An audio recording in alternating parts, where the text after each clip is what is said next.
So hi guys, welcome to my YouTube vlog channel. Siyempre magko-content tayo ng siyempre survey ng mga tao, which is kung saan kung ano daw yung mga kailangan kapag nasa work ka. So ito siya guys, siyempre didemo na natin siya kasi natanggap din ako sa work kasi naging experience ko din siya para magsimula ako sa work. So guys, simulan na. Ito na siya.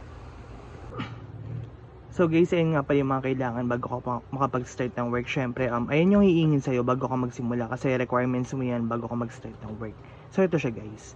May SSS, PhilHealth, Pag-ibig, TIN ID, NBI, Medical, Transcript Records, Diploma, Birth Certificate, at saka 2 times 2 picture per ID.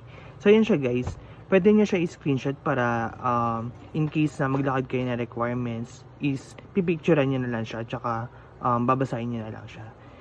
So guys, don't forget to hit like, share, and subscribe my YouTube vlog channel, Record by Nanch Kapasulan.